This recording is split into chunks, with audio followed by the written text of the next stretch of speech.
Ladies and gentlemen, welcome to Hero Movie Podcast, your greatest source for superhero movie discussion in the multiverse. I am your host, Adam Portrais, and I'm joined by Sweet Chauncey from the internet. I'm Bane. Does that sound like it? Best ever. Is that a good one? Best one ever. And, of course, Bruce Leslie.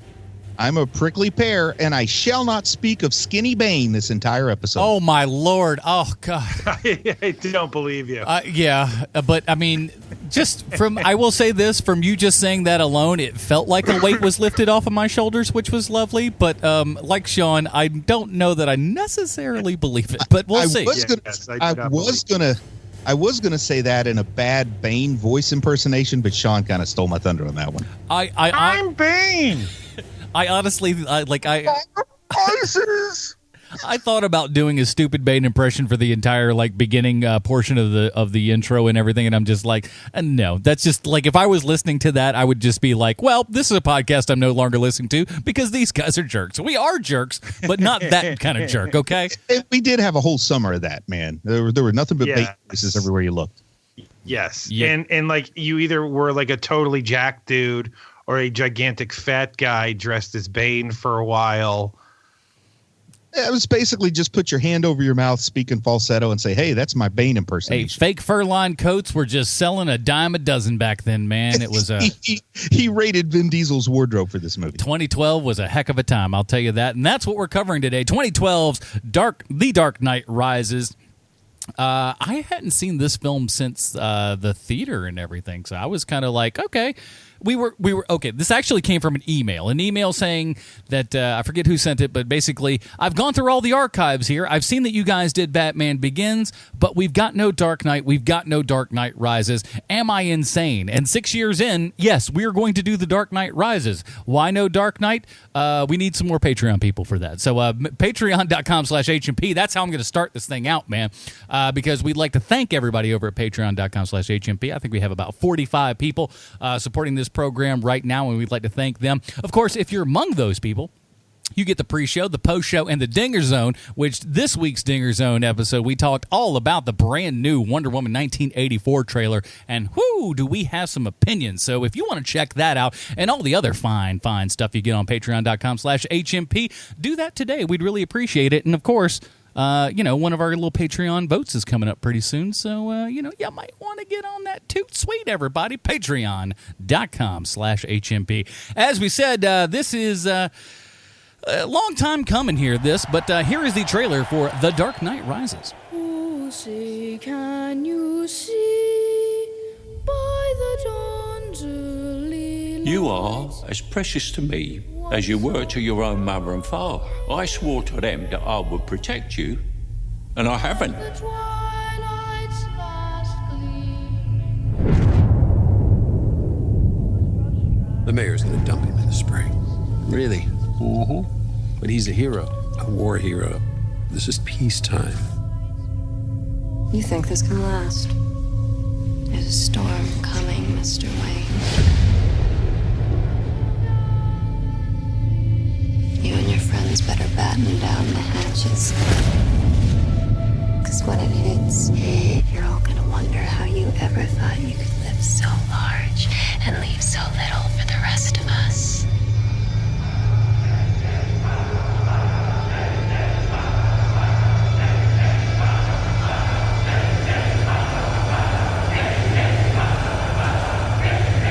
What does that mean? Rise.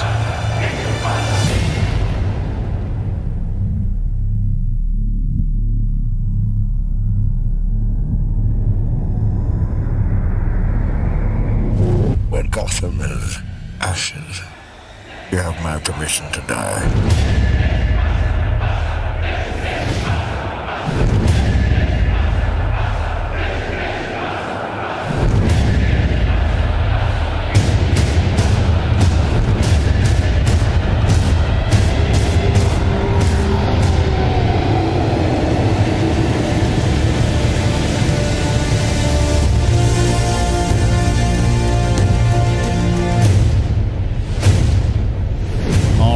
teasy trailer for The Dark Knight Rises. Well, we've covered Batman in oh so many ways. He says he's not going to talk about Skinny Bane. Who knows if this is true, but we got to do it, everybody. We do it every week. Do you know how much better that feels than having to sing it live from my driveway in 40-degree weather? I prefer the outdoor frigid live singing, but that's just me. Oh, my word. Yeah, you're a purist, though. Well, Nightfall is a Batman arc from the early 90s, written by comic book greats Chuck Dixon and Dennis O'Neil, among others. In this story, a Bruce Wayne who is suffering from career burnout is crippled by a steroid-infused muscle man named Bane. While Batman is out of commission, Gotham City cannot go on without a Dark Knight, so an insane and hyper-violent man named John Paul Valley enters the picture. While wearing the Batsuit, Valley manages to turn the police, populace, and other superheroes against him, meaning that when Bruce Wayne returns, the cops are after him. Something else worth noting is that Batman's decisions during the Nightfall story led directly to Alfred Pennyworth's resignation. Should be pretty clear to see where those elements line up with The Dark Knight Rises. I also find it interesting that the Nightfall storyline was published at about the same time as Death of Superman. I also find it interesting that the Death of Superman grossly outsold Nightfall at the time, but unlike Death of Superman, Nightfall still sells. It's as if all those comic book speculators bet on the wrong horse, but then again, the long-term failure of Death of Superman is probably because of all those said speculators. Mm-hmm. Now, coincidentally, or totally pre-planned if you're familiar with publishing practices, the storyline wrapped up in Detective Comics number 666, which, if you ask me, should have been the issue in which Damian was introduced. Now, Bane was introduced in Batman Vengeance of Bane number 1, written by Chuck Dixon and published in January 1993. In that story, Bane is explained to be an orphan born and raised in a Central American island prison, self-taught and ruthless, who underwent an involuntary experimental operation to become a new type of super soldier before breaking free and deciding to take Gotham City from its king, Batman. The comic story bears many similarities to the movie Bane, but has no ties to the League of Assassins or Talia al Ghul. In the comic book story, Bane begins a series of encounters letting Batman know of his presence and his intentions, culminating in an assault on Arkham Asylum, where Bane breaks the inmates free and supplies them with numerous weapons. Bane's plan consists of weakening Batman by forcing him to deal with the deadly villain simultaneously, and thus wearing down the Caped Crusader to his most physically and emotionally fatigued state before battling him directly. The fight between Bruce Wayne and Bane is detailed in Batman number 497, and Batman is so exhausted that he cannot defend himself. Bane beats him mercilessly before breaking Wayne's back over his knee inside the Batcave below the manor, symbolically breaking Batman. The person bearing the Robin moniker during the Nightfall storyline is Tim Drake, who, according to comic book legend, was named after Tim Burton. In the comics, Tim Drake deduces Batman's identity all on his own, much like the Jogo character does in this movie. When Bruce Wayne retires after Nightfall, the Tim Drake Robin goes solo to defend Gotham City, again a scenario that seems to be suggested in this movie. I point all of this out because I think most people would believe Jogo's character, who understandably doesn't go by his birth name of Robin, because who wants to be constantly in the shadow of the late, great Robin Williams? But most people believe he's a stand-in for Dick Grayson. But given his lack of circus life, as well as those other things I mentioned, he is Tim Drake in my book. If people want to insist he becomes Nightwing in their headcanon, I'm okay with that, because Jogo is probably a slightly better actor than that guy who plays Nightwing on the DCU Titans show. But I will say when it comes to Jason Todd, DCU nailed it. Controversial statements over there, Bruce. I don't know if Jogo is even close to that. That seems just like such a wild and crazy statement. I don't know why anyone would make it. Guys, if I can go out on a limb, I'll say I'm pro Joseph Gordon-Levitt. Wow, controversial. And you are really just stirring up controversy today, Bruce. Have you been watching the Titans, the second season? No, I watched a few episodes, but I'll finish it up at some point. It's just more of the same. I guess Deathstroke shows up. I like Deathstroke, but it's like my third Deathstroke, and so far my least favorite Deathstroke. So, Makes it hard. It seems to be, from kind of what I've seen, the people that dig it really dig it, but they're not many. Yeah, and honestly, if it had just been Manu Bennett, Deathstroke I really like from the CW, I'd probably be more excited about it.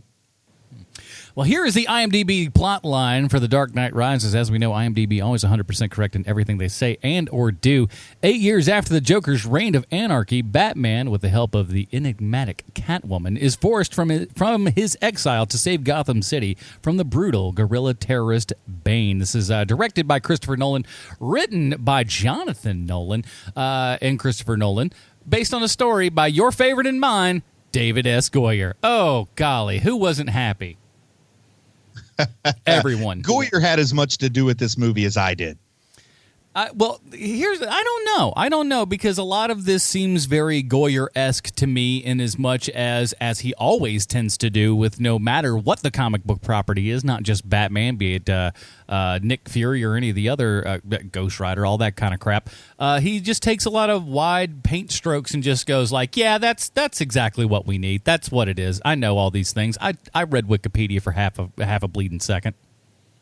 We'll see. I don't know, man. Maybe Goyer did have more to do with this movie than me. Well, I mean, credited for story, so I mean, that's something right there. Now, I will say this. Now, you guys had seen this in the theater, I would imagine? Yes. I did not. I saw it when it first came to streaming. I saw it in the theater, and it might have been the first time I ever went to like one of those movie marathon things. Mm-hmm. And this was, in 2012, at least where I saw it, they still made you wait till midnight on Thursday. They didn't do like the Thursday previews like they do now. So I went in and I watched Batman Begins.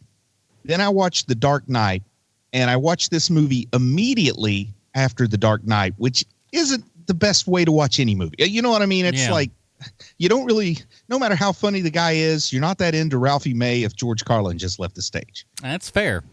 Rest in peace to both those guys. And I was extremely exhausted. It's well after 3 a.m. when I get home. And then I get home, and the news is all covering the Aurora, Colorado situation, which really puts like a crummy ball in my stomach the next morning, when I'm watching the news the next morning, not when I got home, because I'm just home going to bed. So I have like this weird negative sandwich spot where I have watched it immediately after The Dark Knight. Then as soon as I wake up, I see the whole Aurora situation that just stigmatizes this movie in my mind. And it made it really tough for me to have a lot of positive feelings about this movie. But on rewatch, not that those things really were deserved. It was circumstance. The movie on its own, not as bad as I might have said if you'd asked me a week after I saw it. I drove from Charlotte to Atlanta for this movie. Because I wanted to see it in IMAX, real proper IMAX. So the Mall of Georgia is the closest place to me that did the actual proper IMAX on 70 millimeter film on a proper 6-story screen and everything. And I'll say this, as far as presentation and everything like that, you can't get much better than that real thing. FOMAX is just such an absolute joke, because when you see that real stuff, and especially on film, that flipping huge, holy cow, can it make an impact on you. I drove from Huntington to Indian Trail to watch it on FOMAX. Yeah. So I had a longer drive for a lesser payoff, but I did get the whole marathon. And interestingly, both with The Dark Knight and Dark Knight Rises, all the IMAX stuff, of course, goes in its regular full frame view and everything. And of course, when they transfer that over to home video, we go from a 235 to a kind of an open matte 185. Right, open mat 185, of course. All the I like literally as the words exited my mouth, I'm just like, this is a bunch of nerd crap that most people don't understand. A 1 to 1.19 aspect ratio. I like the almost square, but not quite. Not quite square. That's more 4:3, really. No, I'm 1 to 1.19. 1.19, perfect. But yeah, so I hadn't seen it since then, because obviously certain times when you see movies in a particular way, you really can kind of get stuck with that and go, whatever I'm going to see after this is going to feel like a lesser thing. I had the same thing happen with Hateful Eight. I went and actually saw that in a 70 millimeter film twice. And then because it's the Roadshow edition that has extra footage and everything. I don't want to watch it on DVD. I don't want to see, kind of a chopped up version and everything. So, sometimes you just see something and it's like, oh, I don't really, necessarily want to go back to this.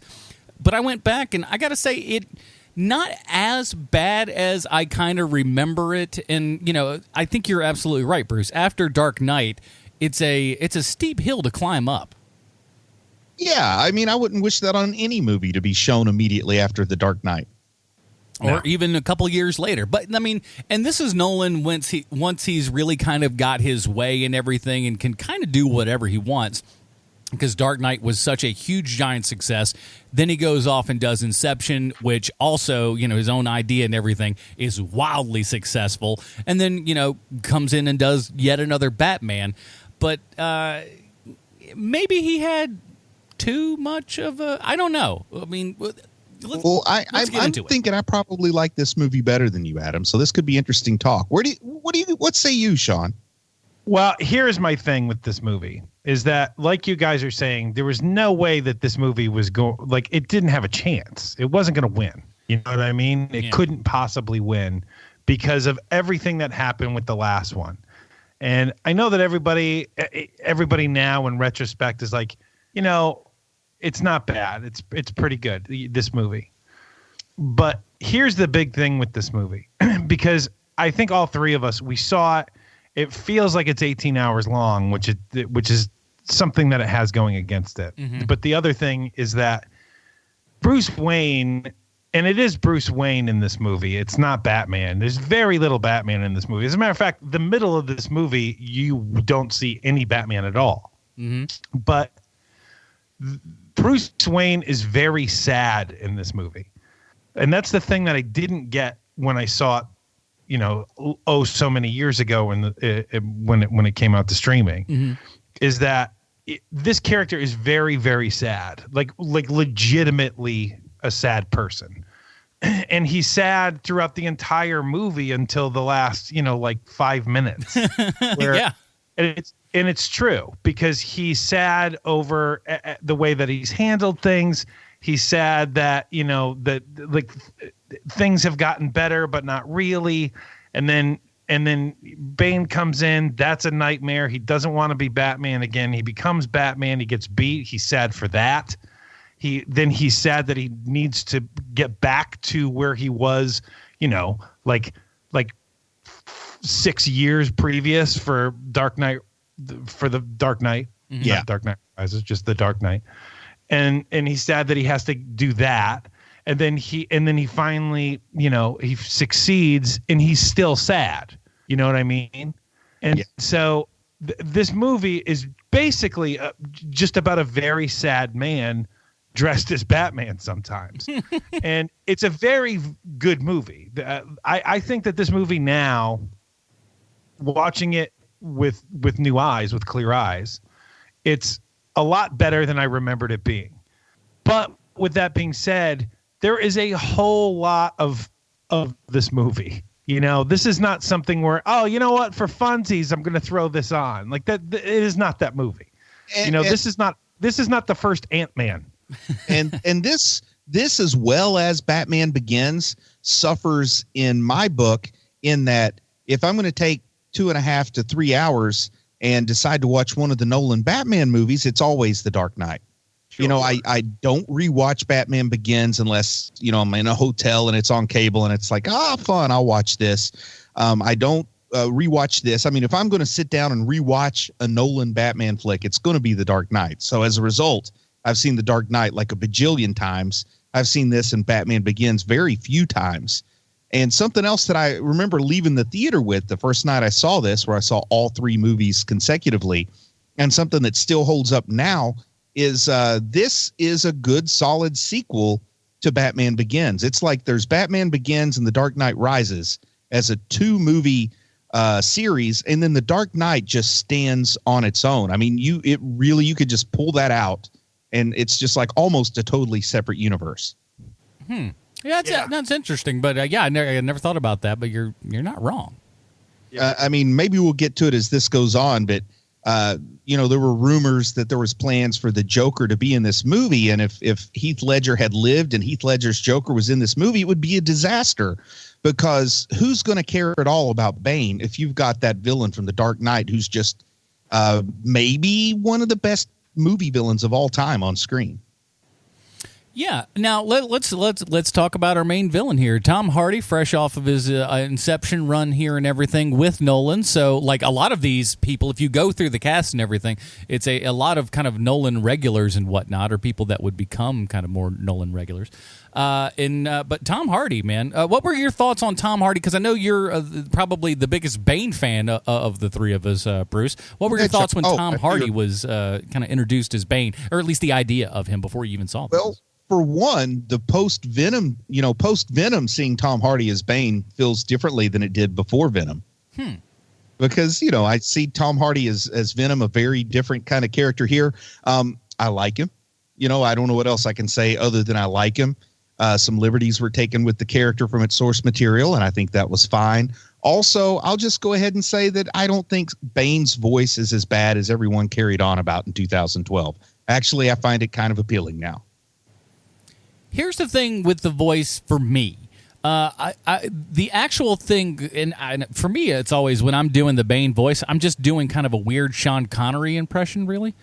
The problem that I have with the voice is not the voice itself, but how they decided to mix it.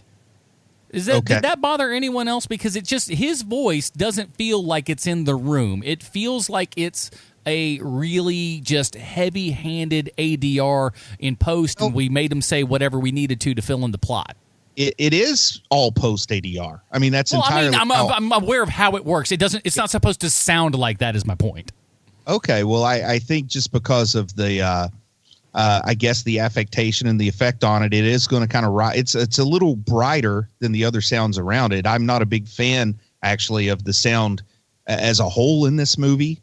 But of course, that doesn't drag me down like it might somebody like Adam. But I think just the natural, it's like he's got an aural exciter added to his vocal track as one of the processors. But it's so heavy-handed. Like the Bud Light. He sounds like the Bud Light Knight. It's so heavy-handed in the center of in the center channel there and everything, that it just makes everyone else sound like they're in the room and he's on a spaceship. I'm going to say I'm not complaining, because depending on the quality of sound system you have, watching this movie is a combination of deafening explosions and whispered dialogue. So his that makes me so insane. And that's how this whole mix sounds to me, with the exception of Bane. Maybe that's why and the little kid singing the national anthem, his voice really comes through pretty clearly for some reason. That's what happens when you're a producer's kid. I don't know if that's true, but that's, who's to say? I'm not going to say who I thought that kid was at first. I thought he might have been the president's youngest son. So let's up to the next kind of our major. We'll call them villains. What you want? Mm-hmm. Well, I just wanted to say that there were some. I shouldn't call them casting surprises, because I've seen this movie before, but stuff that's early on in the movie that I just didn't remember that character I know so well post 2012. That I didn't necessarily know as well in 2012 shows up. So a couple of big surprises in the first 15 minutes. Can I go ahead and get those out of the way? Please. Well, I mean, the first one is Littlefinger, in the airplane. I did not remember that Littlefinger was doing his best American accent up in that airplane. Did you guys remember that? Good. Yeah. But I knew him from The Wire. Okay, see, I've not watched The Wire yet, so when I go back and revisit that, I'll say, "Oh man, I can't believe Littlefinger moved to Baltimore or whatever." Anyway. So I had no I recalled the scene, I recalled the face, but watching it this time around, I had to actually look it up and make sure I wasn't just hallucinating or something. But yeah, and then another thing that really was a shocker, considering how recently we've watched this other movie, but seeing Brett Cullen show up in this movie. Even though I knew I kind of think I might have known he was in it, because we talked about Brett Cullen when we covered Joker. Mm-hmm. But to see Thomas Wayne in a Batman movie as someone other than Thomas Wayne took me kind of out of the movie for a minute. It was kind of like oh yeah, there's a lot of that in this film. My first thought was, I was like, Cullen looks good. He's lost some weight since Joker. But I mean, even honestly, I forgot Ben Mendelsohn was in this thing. I was like, oh, but what? Because he wasn't as big a star as he is today. And I'm like, some might argue he's not nearly as big as he should be. Yeah. But to see him in there, I was just like, oh, I totally forgot he was in this. He's great. Sean's the resident Ben Mendelsohn fan. I'm sure you remembered he was in this, right? I did not, because I didn't know who he was when I first saw this movie. Yeah, that's my. And so when he showed up with his little lisp and everything, it was like, oh, Ben Mendelsohn's in this. Hey, that's sweet.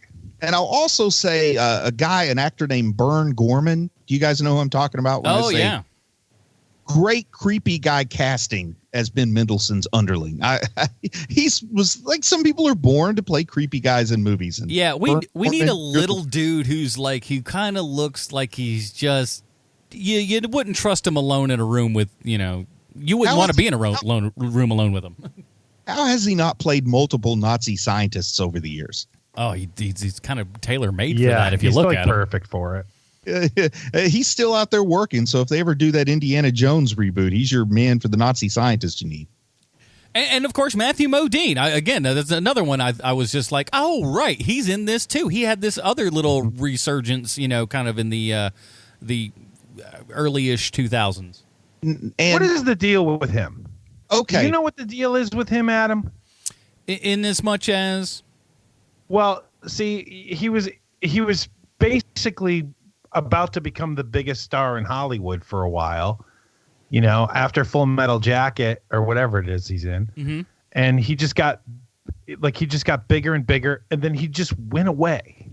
I heard an interview with him not too awful long ago. I can't remember exactly because he did kind of go through some of that sort of stuff, but he just kind of he sort of took breaks and stuff and then really kind of came back. I guess he was doing some, just little small bit parts and stuff here and there. But I think he does also kind of help. I think he credits at least a little bit of Christopher Nolan to kind of help bring him back in the zeitgeist and everything by putting him, on the big screen in front of, millions and millions of people. And they go, oh, yeah, Matthew Modine's a good actor. We ought to get him for stuff. Next thing you know, cast in Stranger Things, Now, I got to ask you guys something. Do you think there are a lot of people who self-identify as huge Matthew Modine fans? A huge number? No. Because I identify as a big-time Matthew Modine fan, and it's for two movies very specifically, and at the time in my life when I saw them, not necessarily when they were made, but when I saw them. But he made a movie called Gross Anatomy, where he was a medical student from a working class family. He goes to medical school with a lot of people whose parents were doctors, and they're hard go-getters and diehard people. And I identified a lot with that character. How could you possibly identify with that guy? That has nothing to do with Doesn't sound like, relatable or anything at all. It's just, I don't get it. And this was before I got into medical school, but I knew that's the way I was going. And I absolutely love that movie, Gross Anatomy. I love his character. And I also love whoever the actor was that played Dr. Jeffrey Penumbra. He was great in that movie. And the band Played On, where he plays an infectious disease specialist with the CDC. That was an HBO movie about the early days of the AIDS epidemic and trying to figure out exactly what it was and what was causing it. So he had two huge medical roles that people who maybe are aspiring, once you're in medicine, you don't enjoy that kind of stuff anymore. But when you're on your way there, you really love that kind of thing.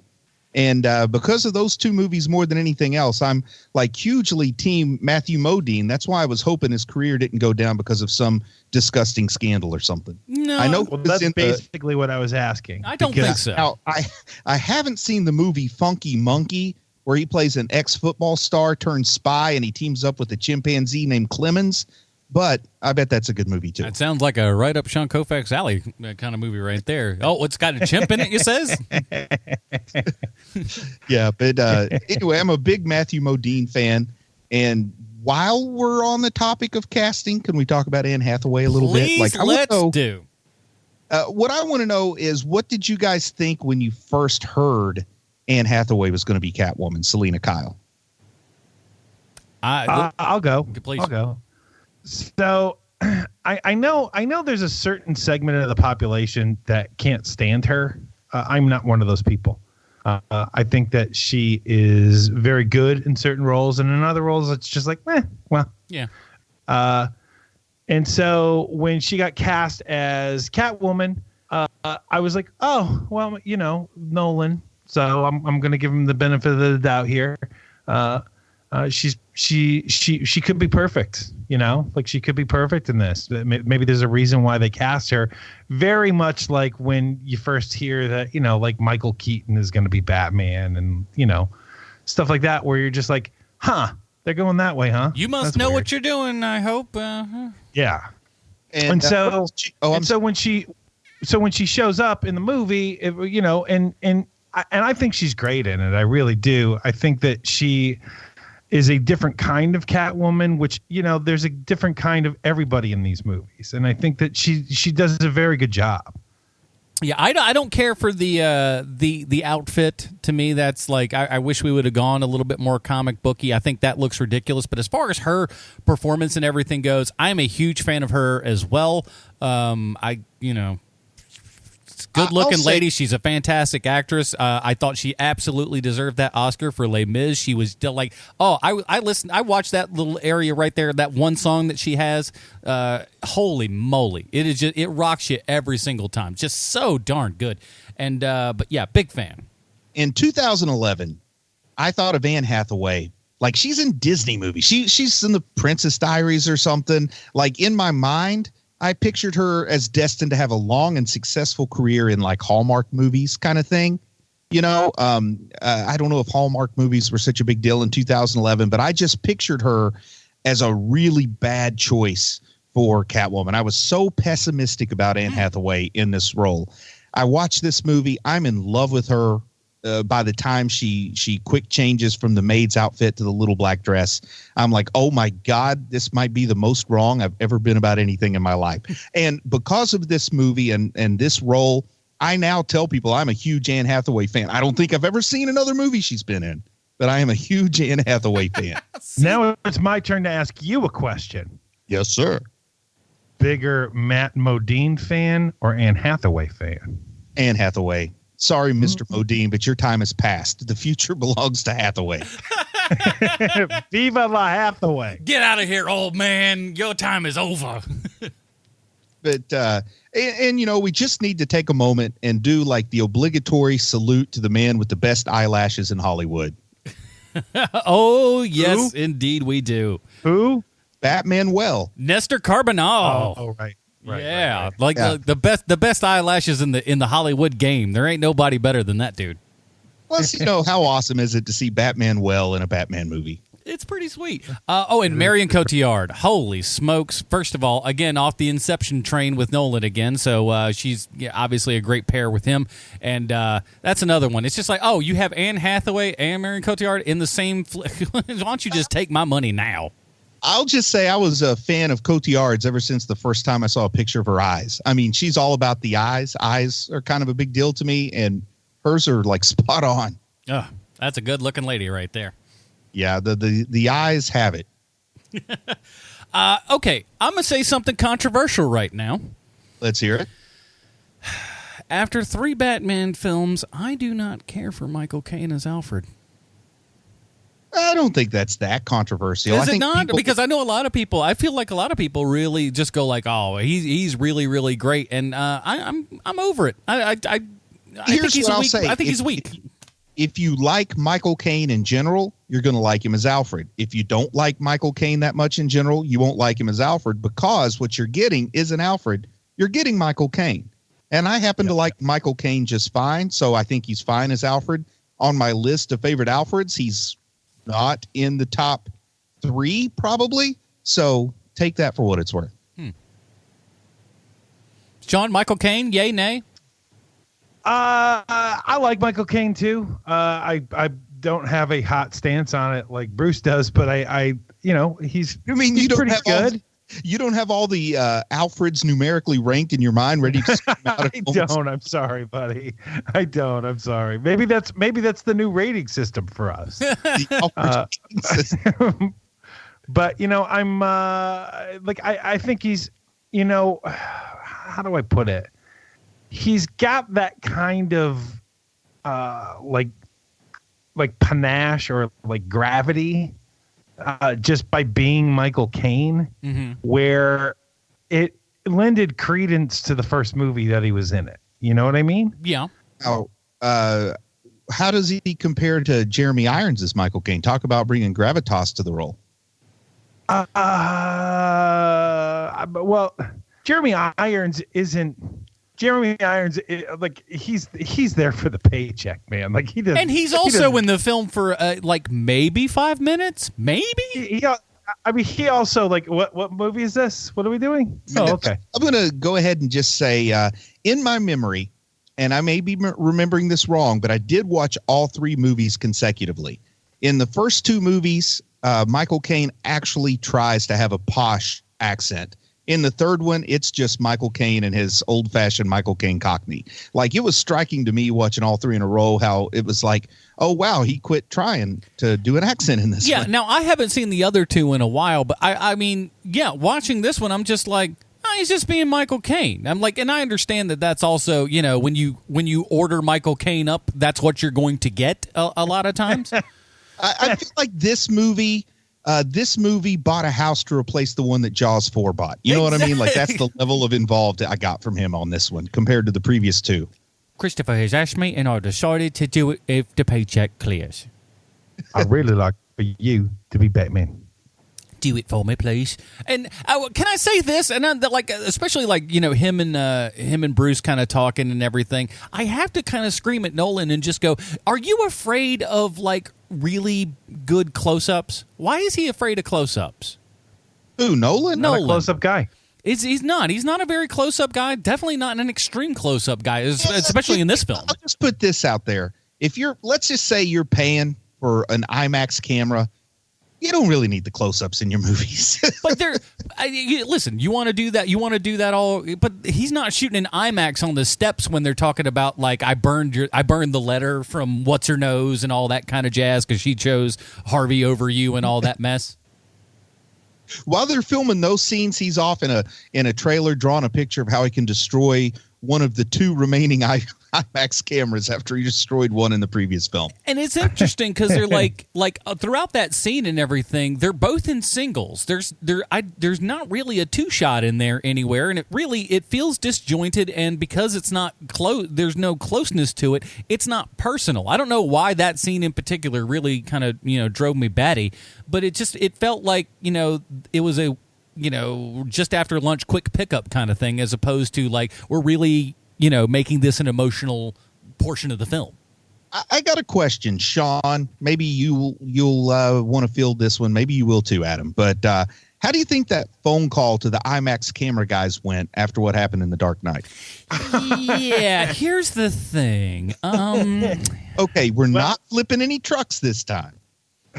Well, there's one. He's Christopher Nolan, so he's gonna get away with things that like the guy working on Revenge of the Nerds 3, Nerds in Paradise, isn't gonna get away with.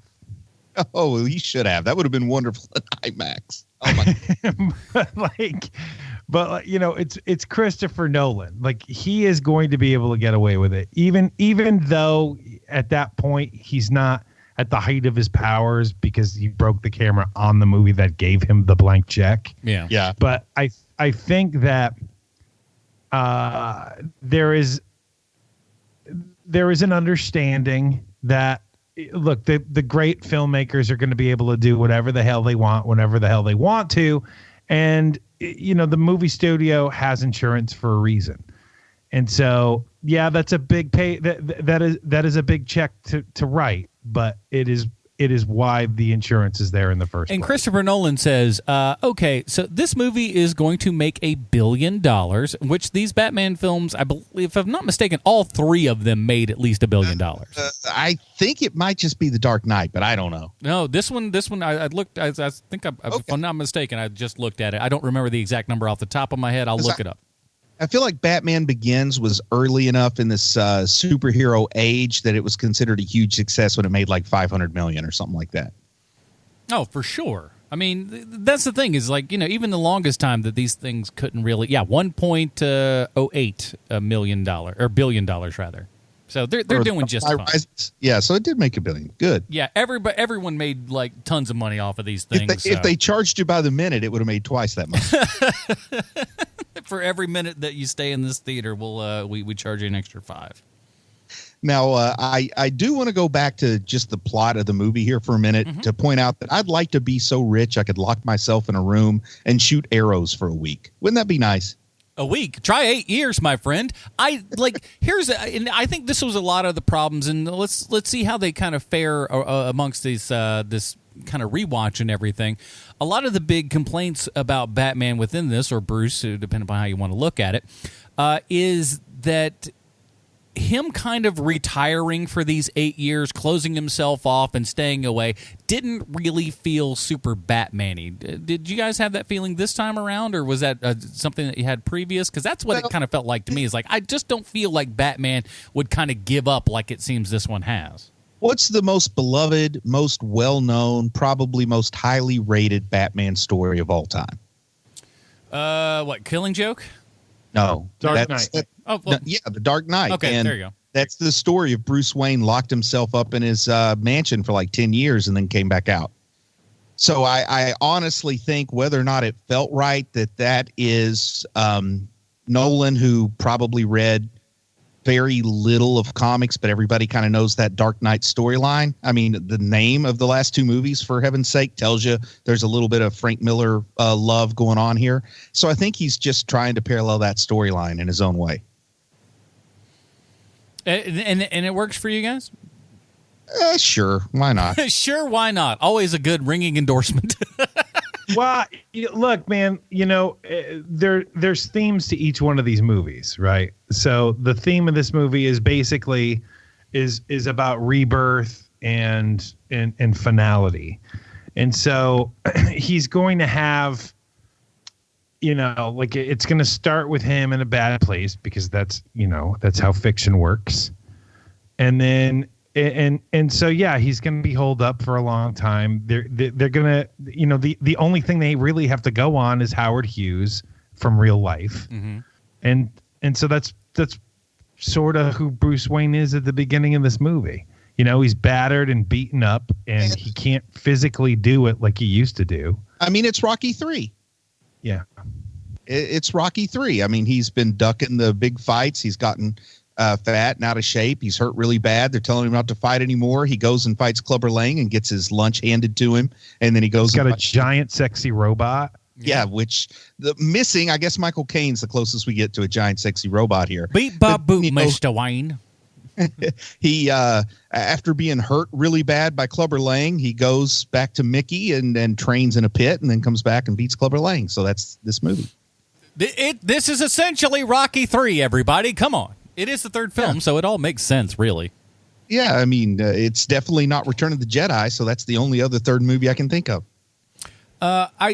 I will say this, one of the things, I don't know why this is just a weird little non sequitur type thing, but I want to thank this movie for having Bane in it, and Tom Hardy. I don't know if this is something that Nolan told him to do. I don't know if it feels like it was something that he kind of picked up by himself and everything, but the way he kind of holds on to his jacket there and everything. As a guy who has to wear a jacket to work all the time and everything, I thank you, Tom Hardy, for giving me that kind of like, I need something to do with my hands. Perhaps I'll hold on to my jacket like this. Thank you, Tom Hardy.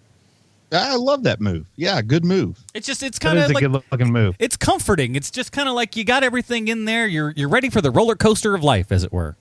And going back to shut in Bruce Wayne for a minute, when he's there shooting the arrows at the target and he's got the goatee going and his hair's kind of scraggly, if his hair was blonde instead of dark brown, that would be the most perfect vision of Oliver Queen as he looks in the comic books. I'm not talking about the CW's Arrow, but that for a moment I was like, man, Christian Bale would have been a great Green Arrow. He probably would have, actually, now that I'm kind of thinking about it. Yeah, I like that idea. Let's see. What was that? I had something and I lost it. All right, somebody pick something up. I'll remember. I do like how Alfred and then later Lucius Fox, I love how everybody in here is just the biggest matchmaker. Like, we don't care what kind of horrible, despicable, felonious past any of these women have. We just want you to marry one of them, Bruce. Master Bruce, look at it. We've got a sea of women over here, and you don't want none of them. What gives? I've got to say that before the show started, I was almost certain that I was going to have to pull Adam down off the ledge from doing Bane impersonations. But it's Michael Caine. Who knew, right? I bet every week you appreciate the fact that I don't do impressions a little bit more, Sean. I do. But how, I don't know, when you guys first watched it, maybe you're not as steeped in Batman lore as me, but how soon did you figure out that Caudill was Talia al Ghul? I'll say this, like, I didn't necessarily, I mean, I think it was probably towards, the latter half when I kind of, sort of more or less figured it out. But you can kind of tell that she's up to no good. She's a very femme fatale kind of gal, You look at her and you just go like, that pretty lady's up to no good. There's something that's going on here that doesn't seem quite right. It feels like she's going to use her feminine wiles to cause havoc. How about you, Sean? I figured it out pretty early on also, because you don't hire that lady just because, the two phrases I always say. You don't hire her to say, freshen your drink, see you at the party. Yeah, I didn't have an inkling until she slept with Bruce Wayne there in the mansion. And then it was like immediately in the theater, look at my wife and say, that's Talia al Ghul. Because in like a post Grant Morrison 2000 world of Batman can only have sexual congress with one of two women, Selina Kyle or Talia al Ghul. And I knew she wasn't Selina Kyle. So at that moment, I was like, oh, Talia al Ghul. That's like a secret, in the secret Batman Bible that Warner Brothers has. One of the things are like, those are the only two women he can be intimate with. Yeah, and all the times that she dropped, give to get my hands on that secret Batman Bible. Come to my church and you'll get your own copy. We hand them out. Jogo, man. Can I say this? He is one of the best actors in this film. He is doing such great work with kind of a so-so role. Would you expect anything less, though? Not really, but well, that's true. He's had a lot of really great roles, but I was so excited this time around because obviously, with this and having several watchings, you get like a different kind of, mindset for everything. But man, I was just like, oh, he's really giving it in this film, isn't he? You may not know this because he was so lost in the role in the movie, but that was Joseph Gordon-Levitt in Looper. What you did? Who now? That wasn't a CGI. Young Bruce Willis? You are a liar. That's what I thought too until he started running around. Oh man, yeah, exactly. He started moving, and it's just like, no, that can't be Bruce Willis. That's a bunch of crap. He's walking. And this was Nolan's, the debut of the Nolan version of the Batwing. We got to see the Nolan Bat Cycle and the Nolan Batmobile in previous installments, but here we get the debut of the Batwing. What did you guys think of the Batwing? I thought it was cool looking. I mean, like everything in here, be it the tumbler or the bike or whatever, it's all designed really, really well. It's not like it is that kind of still in reality sort of thing and not overly comic booky, but for what it does and in the universe that we're working with here, it works really well. Man, I thought it was ugly. How about you, Sean? Yeah, I didn't like it at all.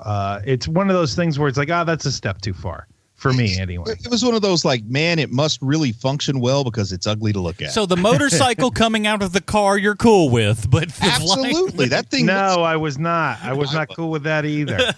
I was. It looks cool. I love the way that motorcycle, like, it's impossible to lay that thing down.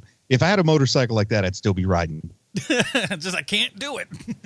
Like, he hops off of it and it still stands up. And like when you spin around sideways, when you'd normally lay a bike down, the wheels rotate on the other axis to keep you upright. And like a bike that's impossible to wreck. That's awesome. And I don't know if you guys know this, but Bruce Leslie, very against kickstands. Doesn't like them. Yeah, I got kicked one too many times. When the kickstand kicks back. That's a good movie. This whole movie is just a giant exposition dump, though, isn't it? Yes. Holy moly. I mean, there is Yes. so much story and talking.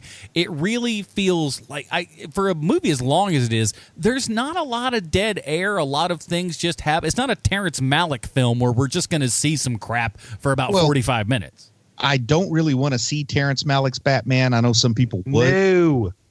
But here's what I'm going to say. With Ra's al Ghul in the first one, it was a little bit of a twist. It was a surprise that was sprung on us, and it was the story of Batman Year One sort of unfolding all the exposition. So that was a villain that his existence was explained by the very plot of the movie. Then in The Dark Knight, we get the Joker, who, recently we've talked about the fact that most people like Joker not having an origin story. So the only exposition we get is like contradicting stories from the Joker. So you don't really use exposition with a character like the Joker being introduced. Then you come into this movie where you're bringing in Bane, and you got to give us a reason to like care about Bane and all that. I think that's the biggest part of where all this exposition comes from, because we've got to tell, it's the first time Nolan's really had to like introduce a character and have him like fit in without it being the plot of the movie, Yeah, that makes sense. And also, Bane isn't like if you brought the Penguin in, you don't have to spend a lot of time explaining the Penguin. You kind of got to explain Bane. I think, especially in 2012, I would say, unless you were like a super big fan of that terrible Schumacher Batman movie, you may not have even seen Bane before. Yeah, I guess that's... Yeah, I mean, but then again, I don't know. I feel like when this came out, everybody had, like, at least everybody that I kind of knew, but then again, I may know a lot of nerds, more or less knew who Bane was, or at least had an idea, and I think a lot of that, sadly, comes from that Batman and Robin film. And they also change Bane's story a little bit. I mean, it's the Nolan technique where you keep the essence of the character the same, but you change the location, intertwine it with something different, and make it work. But also, you couldn't just bring in Bane, because we wouldn't all think of him as having any relationship to the League of Shadows, as they call it in this movie. We would think of him more as that Central American guy. Yeah. Let's see. Any other kind of big stuff we want to kind of punch on? I got something that I want to just kind of ask about, or ask what you guys thought about it. But watching this movie, it amazed me when I went back and checked like calendars of events, so to speak. But the fact that this movie came out before the Occupy movement, I mean, this movie seems like it would be a response to the Occupy movement, or something to kind of like piggyback off of that, or maybe try to give us a comic book world parable to that. But it's kind of, if you see it now, you would have sworn that this was kind of made around the time of the Occupy movement, not like right before it. Yeah, but at the same time, too, it also, when that went on, to my recollection, it felt like it was a lot of people that saw this film and went like, ooh, all right, we can have some of this crap, but we can do it with, we'll camp. You think? You really think the Occupy movement was caused by this movie? I'm not saying it was caused by the movie. I'm just saying that there are certain aspects of it that, like, people like to imitate bullcrap they see in movies all the time. That's true. I have been known to throw a few rings in lava pits. Yeah, listen, if you got to get rid of it, Mount Doom's the only place you can go. I think that should be standard, like, divorce procedure. Forget the court. You just got to go to a mountain and throw it in your wedding. I've never done it, but, like, I wanted to, like, because it's never happened. I wanted to do kind of like that sort of thing and throw my wedding ring into the ocean, but I've never gone to the ocean since then, so I can't say that I've done it. Or if I have, I haven't had it with me to throw. But like that's been kind of a goal, is just to throw that into the great blue deep. Man, I got rid of my old one so fast. I don't have any clue what I did with it. I'll tell you what I did at the after we're done with the free content stuff. There. And also, I've always, two big holes in this movie, huge holes in this movie, from my opinion. First off, that stock market raid, the drawbacks, because I enjoy this movie. The exposition that you guys were talking about doesn't bother me. So far, I'm liking pretty much everything in this movie. But the stock market raid, I don't think exchanges work that way. Like, I don't think you break in and steal somebody's iPad and then you get all the money. Like, I really don't think it works that way, or that would happen like every day. And it's a lot of just like, oh, he had a fingerprint, therefore. I'm like, wait a minute. There's no more checks and balances. It's just like a fingerprint's a fingerprint, and a fingerprint means you did it. Hello? Guys, we just stole the internet. Congratulations. yeah. They're all patting each other on the back, unloading a truck. I think the second humongous hole in this movie that everybody mentions, everybody talks about, so I just mention it to know that we too are aware of it. But he climbs out of the pit, and I guess he climbs out of the pit barefoot and in rags and walks to Gotham City and magically, like, man, how does he get from that? He doesn't even have a cell. How does this man who's broke, doesn't have Alfred anymore?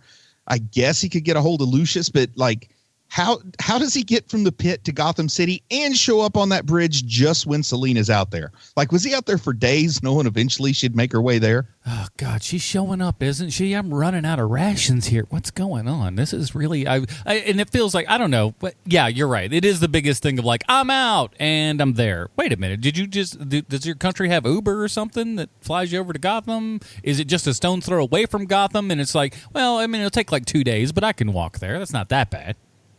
Yeah. So that was the other thing that bothered me. I mean, it's just a huge hole in the movie. Well, you know what bothered me is the very ending of this movie where it's just like, and they set the table early, talking about like the cafe and all that crap. And then when we go to it, and it's the worst kind of corny. I don't care for the ending of this film. And Catwoman's the real star of the movie because she accomplishes everything Batman does on a much lower budget. And she gets away with everything, really, at the end of the day. Yeah. She gets exactly what she wants. She's the victor in all of this, if you think about it. And I kind of would have liked to have seen, instead of being in the pit and seeing the prison chiropractor and all that kind of stuff, I'd kind of like to have seen a whole movie where it's just Bruce Wayne learning to go about daily life without his butler. Like I think that would be kind of funny. Oh, where's the newspaper? Just staring at an empty bowl, waiting for it to be filled with soup.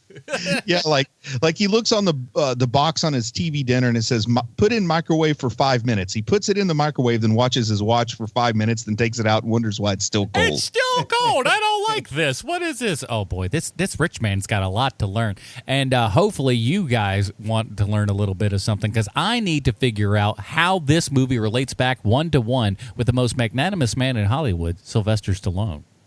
Thank you, Adam. I have a prepared statement. Ooh. Christopher Flick was the Foley supervisor on The Dark Knight Rises, which is a big deal. You want to know who supervised the guy who made the cracking noise when Batman got his back broken? Christopher Flick was that guy. Christopher Flick was also the Foley supervisor on Guardians of the Galaxy Volume 2, starring a man who makes his own cologne by mixing Jacquard Noir and Axe body spray, Sylvester Stallone. I've never spent any time around Foley supervisors. I don't work on studio lots where most Foley happens. I'm an insurance adjuster, which is just as exciting. Just as exciting. Just last week, Just as exciting. Just as exciting. Just as exciting. What? Just last week, I had a lady want to know what the tables look like on a 35-year-old non-smoker and yada, yada, yada. Turns out she killed her personal trainer for insurance money. Anyway. Christopher Flick is a Foley supervisor, and after looking through his bio, I found that he was also the Foley supervisor on a movie I want to talk about today called House Guest, starring a man that unbelievably was the first billed actor on more than a few movies in the 90s, Sinbad. Yep. If for those of you who don't know that name, Sinbad was a comedian in the 90s that was the rare case of being a black guy, but for some reason, old white people loved him. I'm not sure why. No one's sure why, but these are the facts. And Sinbad stars in House Guest with Phil Hartman, a guy that Sinbad had worked with in 3 different movies. House Guest, The Coneheads, and Jingle All the Way. See, people say the American comedy was killed by Marvel movies, but I would say to you that American comedies probably died somewhere around the release of Jingle All the Way.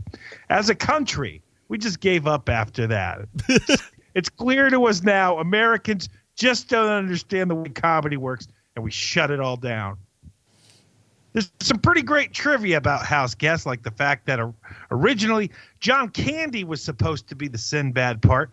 There's also a McDonald's that features heavily in this movie, but there wasn't a McDonald's in the actual town they were shooting in, so the production company made one, a working McDonald's. They just built one, and then they shut it down after shooting it finished.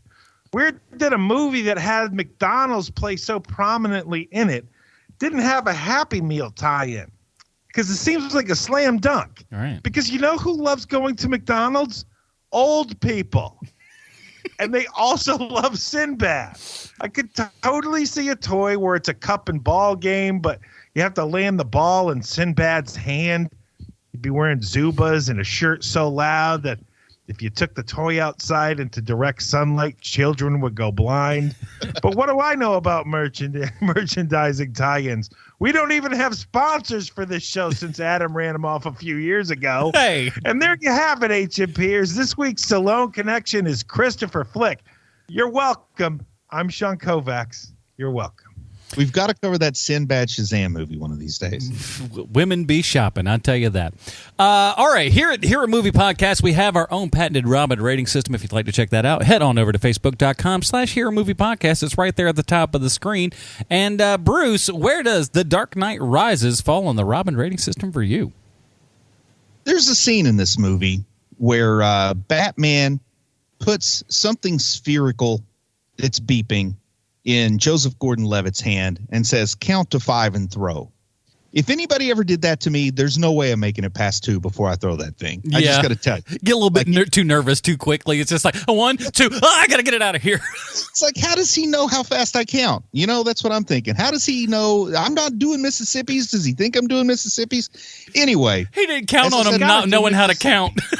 You got to do Mississippi's. Yeah. Yeah, well, you know what? Say I throw it and then I count to 3 while it's sitting over there. That's still going to accomplish the same thing. It counts whether I'm throwing it or it's still in my hand. Numbers still come out.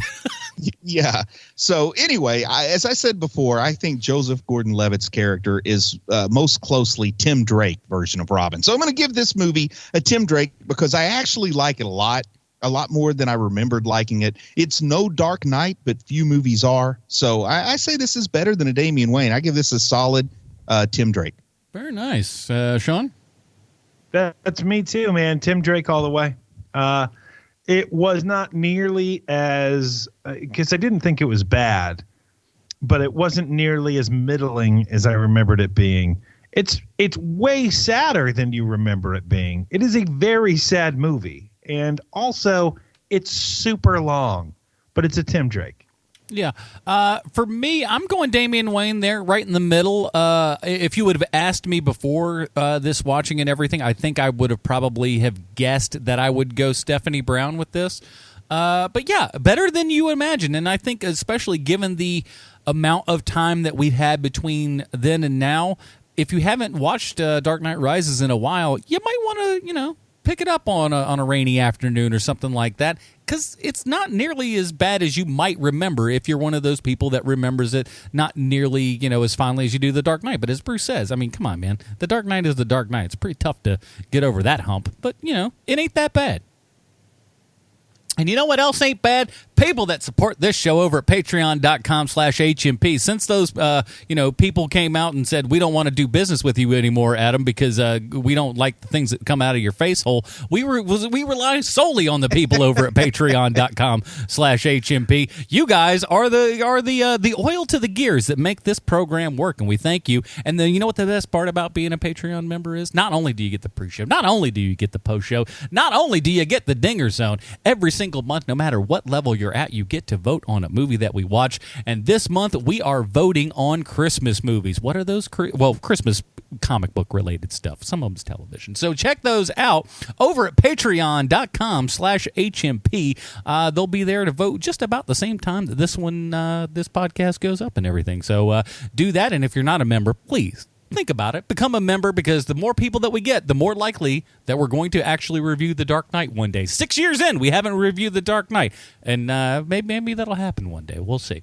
But until then, Bruce, where might people find more of your work on the internet?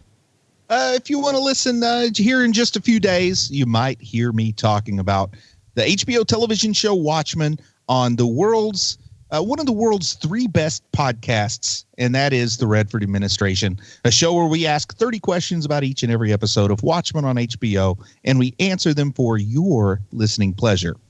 If you love me and you also love The Mandalorian, you may be in for a sad surprise this week, but fear not.